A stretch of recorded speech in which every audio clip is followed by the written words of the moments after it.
Coming up, a blockbuster civil rights report in South Dakota reveals disparities for Native students. Plus, we have part 2 of an interview with the CEO of the Gila River Resorts and Casinos. And Joy Harjo reflects on challenges youth face today with the wisdom of the elders. That's next on the ICT Newscast. This program is made possible by the Corporation for Public Broadcasting, a private corporation funded by the American people. Support for the ICT Newscast with Aaliyah Chavez comes from the Arizona PBS studios in Phoenix at the Walter Cronkite School of Journalism and Mass Communications at Arizona State University.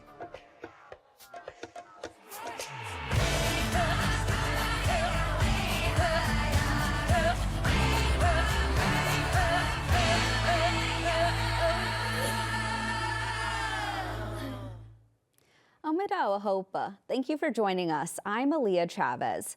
A new report by the Washington Post reveals that over 1,000 Native American children were abused in boarding schools throughout the United States. The year-long investigation found at least 122 priests, sisters, and brothers assigned to 22 Indian boarding schools in the Midwest and Pacific Northwest were accused of sexually abusing Native American children in their care. The findings are based on lawsuits, oral histories, and thousands of boarding school records and personal accounts from former students dating back as far as the 1890s. In the Southwest, a historic water rights settlement has been signed that will ensure the supply of the Colorado River to 3 tribes. Navajo Nation President Boo Nygren recently signed the settlement, and it is now being sent to Congress for approval. He spoke in a press conference. This will help us get started. This will help us keep us in our land, within our boundaries, and it all not only helps Navajo, Southern Paiute, but the Hopi people. And as I mentioned earlier, too, that it's so amazing to see 3 tribal nations come together because we all live within the same boundaries. We might as well fight together, and that's what they've done over the past several weeks. The 3 tribes are seeking over $5 billion as part of the settlement. About $2 billion would fund a pipeline from Lake Powell. The settlement would require the U.S. Bureau of Reclamation to complete the project by the end of 2040. The pipeline would provide water to dozens of tribal communities in remote areas where currently nearly a third of homes on the Navajo Nation lack running water. Moving internationally, protests in Paris over Indigenous independence have become deadly. The French Pacific territory of New Caledonia has been gripped by days of fatal protests, with 6 people killed and hundreds of others injured during armed clashes, looting, and arson. There have been decades of tension between France and the Indigenous Kanak people who have sought independence for the archipelago of 270,000 people. At the end of last month, President Emmanuel Macron met with political, business, civic, and youth leaders in New Caledonia, aiming to increase dialogue and formalize agreements. Well, a native costume designer for Killers of the Flower Moon is suing Apple, saying they were excluded from awards. Sault Ste. Marie citizen Christy Hoffman claims she did, quote, most of the research and costume design for the film, but was completely ignored in receiving credit at the Academy Awards and the Costume Designers Guild Awards. Hoffman is suing Apple, the costume designer who hired her, Jacqueline West, and the Costume Designers Guild for using her cultural expertise for historical accuracy, then attempting to, quote, erase her contributions. The lawsuit includes claims of breach of contract, retaliation, and infliction of emotional distress. In a historic election, Mexico has just chosen its first woman president. Claudia Sheinbaum ran on the premise of continuing the political course of her populist predecessor, Andrés Manuel López Obrador. Sheinbaum vowed to keep the universal pension for the elderly and a program that helps youth, both started by her predecessor. Before becoming president, Sheinbaum was a climate scientist and former Mexico City mayor. With 76% of the votes tallied by Monday morning, Sheinbaum held more than 58% of the vote, followed by her main opponent with just 28%.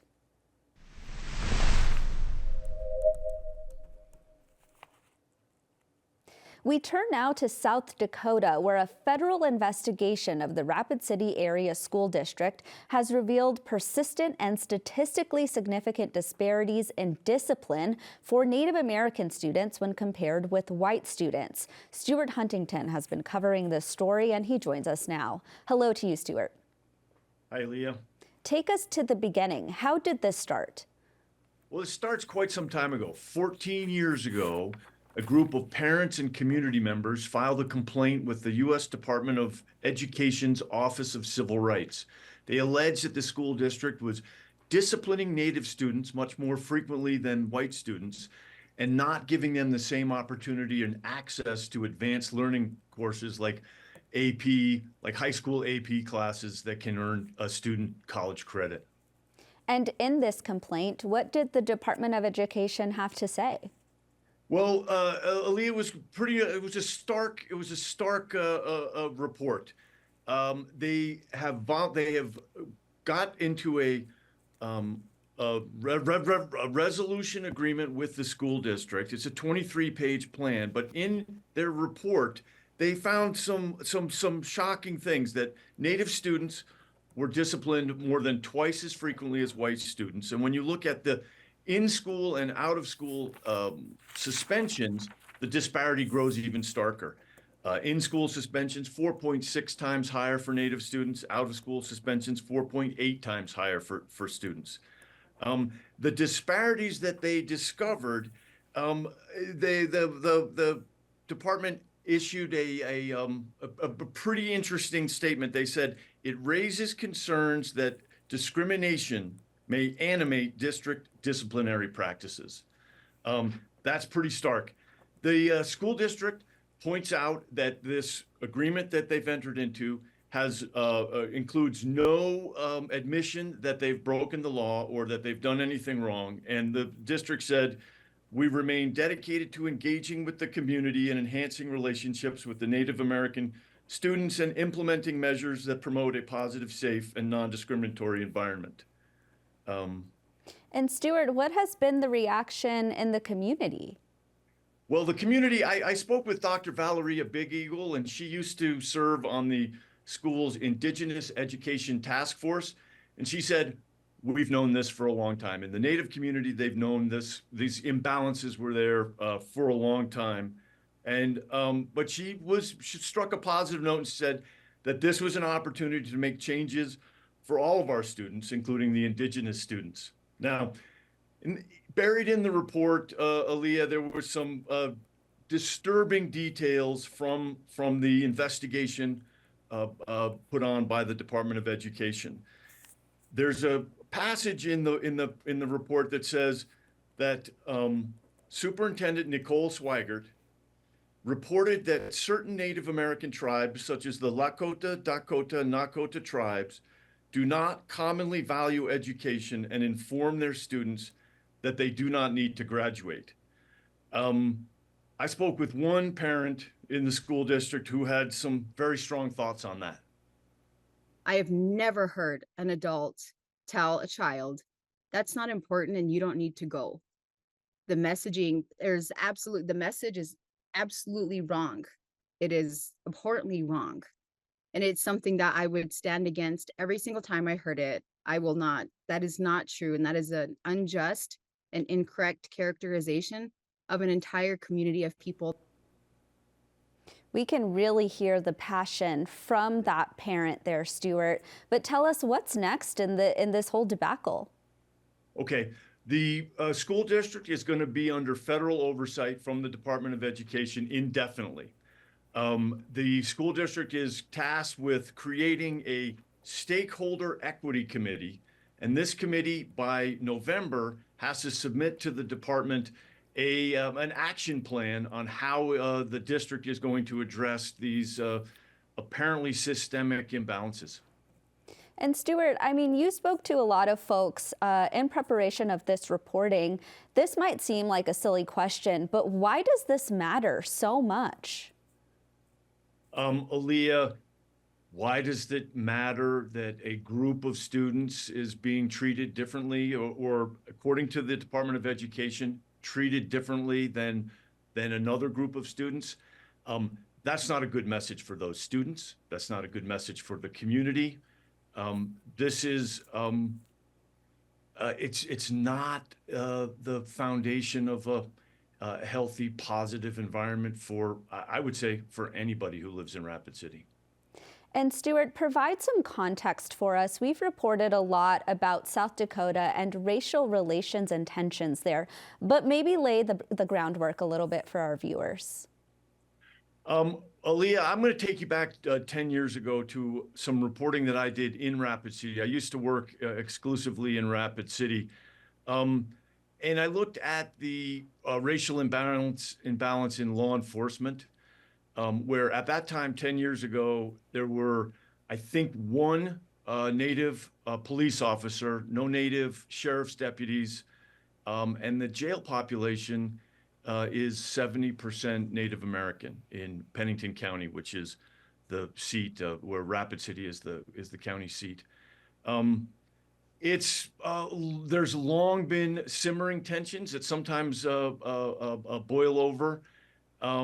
This report is another step. It's another very strong indicator that the Rapid City community, all of the communities need to come together and find some way to find some equality.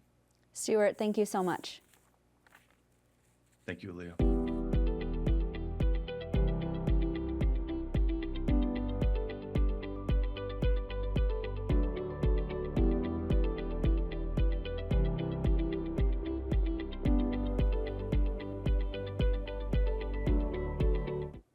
In June of 1994, the Gila River Indian community opened the doors to its first casino.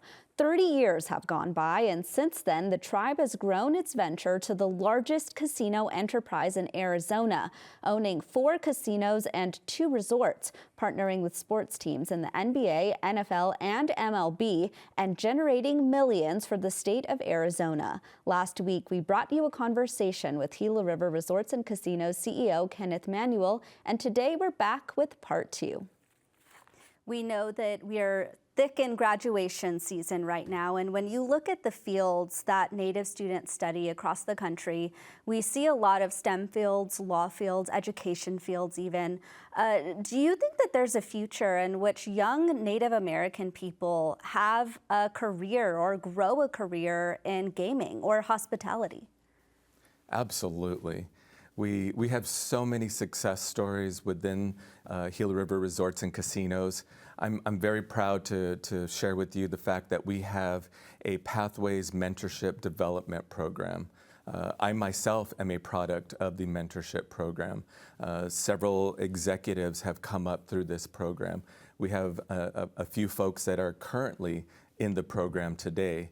And so there are a long list of members of the community who have gone through this mentorship program and who hold positions as managers, as directors, as chief executive officer positions, folks who are general managers of properties, VPs of gaming who have gone through this program. So a lot of success stories, and our Human Resources Department does a great job of facilitating this program and ensuring the success. You know, when I think about tribal nations who have found a lot of success nationally, I think of tribes like Gila River, like the San Manuel Band of Mission Indians, like the Seminole Nation in Florida. How does Gila River stay ahead of the game in terms of finding what's innovative or what's popular in gaming, but, you know, staying on top of the competition? Yeah, great question. We do it through various different ways of doing this. So we have an amazing team, and I'll be the first, and I constantly give credit to the team. We have a great team of executives, a great team of leaders who come from various fields, not even primarily just gaming. They come from hospitality fields, they come from marketing fields, they come from food and beverage backgrounds. Different folks have come together, and we've assembled an awesome team of leaders who contribute to the success. And we really look at their backgrounds, and we look at what they can bring to the table. I'm a firm believer in remaining, I've told the folks, I never want to be stagnant. And I rely on advisors. I rely on some of our business partners. We're constantly researching technology. It's been an amazing part of our success. We have an amazing marketing agency that we work with that's local. And I think that's extremely important to work with folks that know this area and are familiar with technology and who bring great ideas to the table. And that's been a big part of our success. Last year, I actually reported a story on the opening of the Santan Casino, which is the newest property that Gila River Resorts and Casinos opened. Tell us a little bit about that property and, you know, maybe what you all have up your sleeves coming up soon. Yes, we're very proud of the Santan Mountain Casino. It is our fourth property. It's our newest property out in the East Valley. It services the Queen Creek, Chandler, Gilbert areas. We worked with an amazing architect. We worked with an amazing general contractor, and we built this state-of-the-art facility. There's so many different things that are awesome about the Santan Mountain Casino, but I think one of the things that really gets a lot of attention are the windows. We're utilizing state-of-the-art technology, like you talked about earlier, in that these glass windows are able to actually tint on their own. So they darken and they lighten depending on the time of the day. And so it's a fresh addition to our casinos, and it's something that we're very proud of. In terms of new projects, what do you all have that you're working on? Absolutely. So we're constantly taking a look at what exists in terms of hospitality. We went through a refresh at Wild Horse Pass. We added on an additional tower. We added on additional conference space to Wild Horse Pass as well. And so we're really taking a look at what the valley might need in terms of additional hospitality. We have a lot of returning guests.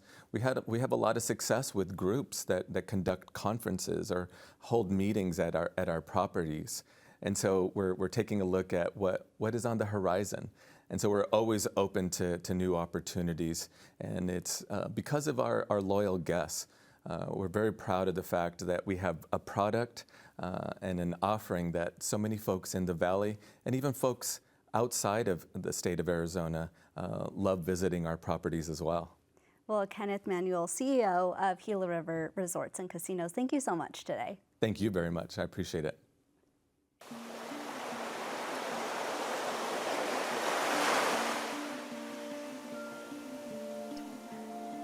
We are all children born of water. It is where all life begins. Water embraces and protects us. We revere it in our homes. We need to live close to water. It nourishes and cleanses us. All living things know this. Sometimes water is gentle and floats in the air. Sometimes water is harsh and powerful. Sometimes it catches the sun's rays. Water changes with the seasons, alive and always moving, even when no one is looking. Water is patient. Water endures. Water brings clarity. Water purifies our thoughts. Water brings us together. Water is holy. Water helps us heal. Water is medicine. Joy Harjo has won the minds and hearts of folks all over the globe with her words and music. From poetry and children's books, she is a true artist and philosopher whose work reflects her Muskogee heritage. Harjo was our nation's 23rd Poet Laureate, and she's a saxophone player as well as a mother and a grandmother. I asked her what issues face Native people in the world today. The one that's intimate and up close in our community and family is really the young people. And of course language is part of that, but also how we transmit stories or how we transmit culture when everyone is on their cell phones and everyone is on their computers. It's strange. It's like my son works for the railroad in New Mexico, and he was mentoring a young worker who came to work for the railroad, and the young man couldn't believe, he says, you used to have to look up phone numbers in phone books or memorize them. And he couldn't believe that, that we had to do that, or his generation, and he's younger than, as my son. And then he says, we don't go to anyone's houses. We just talk, we just text, and we can play games at a distance. It's shocking, really. And yet it's a different kind of reality. So somehow we have to find a way, a go-between, a way so that that our children don't lose the connection with who they are as human beings in a living world versus a world that it's created by people, by creators of manipulators. It's created by manipulators of digital and other media. And now AI. We have the usual issues that we've always had, as Native people, and in lands that have been, stolen or corrupted or environmentally disturbed. We're at a crisis, in so many ways, especially environmentally and culturally even. But the young people and the children, that's very concerning because we are stories. They are our stories. They're the continuance of our stories. And what stories are feeding them? Are they nourishing them, or are they being fed processed stories? Joy's daughter died from cancer in December. I asked her how she was dealing with grief. Rainy Dawn Ortiz, beautiful artist. I think of things, I still share with her. I still share things on Facebook. I thought about calling. I know one of the kids has her phone, but I text her. I still text her sometimes and write her notes. One thing I've learned is that it's really a living field that we're in. I started to see that with my first granddaughter, who is 33 now, and working for National Indian Youth Council, Krista Chico. But I started, and is that it's really a living field, and they're still here. There's still a presence. Even my daughter, she's gone on, because as we know, some people don't want, you get too attached, but it's a living field, and it's a timeless field. And that helps with the grieving. It makes me realize how the ghost dance came about, too, because, they're here, and sometimes we touch in and see or feel, or we know them. They help. If you ask for it, they help us. Although there were ones that didn't. Don't. That's why I always say, don't call in all your ancestors, because some of them were not helpful when they were here, and they're not going to be helpful. We come here to learn, and we learn by the way that we hard-headed humans often learn is by challenge and suffering. We grow muscle. That's how we grow our spiritual muscle. But man, some of the tests, what helped me one time is somebody said, and I don't remember who it was an elder, Native, who said that those who can do it or have the Creator trusts or loves will be most tested. If they know you can pass it, if they know that you have it in you to go to those levels, you will be tested. And I thought, wow, Native peoples, we're tremendously loved. The Creator loves us because we have been tested at times beyond what we could carry. Languages are among our most valued resources. Ensuring that they are preserved and taught is important in Indigenous communities and here at ICT. Today, we're continuing our Language Breaks segment, which features Native speakers from across Turtle Island, sharing their beautiful and bold words and phrases. This week, we bring you the Hawaiian language from Kumukau'i Peralto and music from Kalani Pea.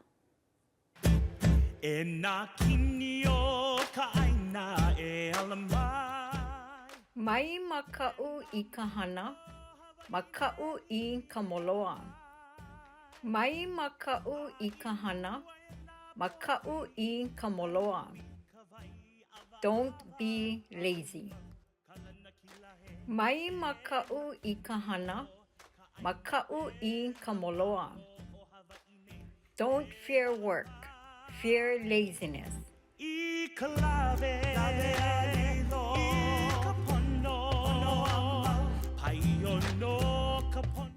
That is a slice of our Indigenous world. For all the latest, visit us at ictnews.org. From all of us in the newsroom, stay safe, my relatives.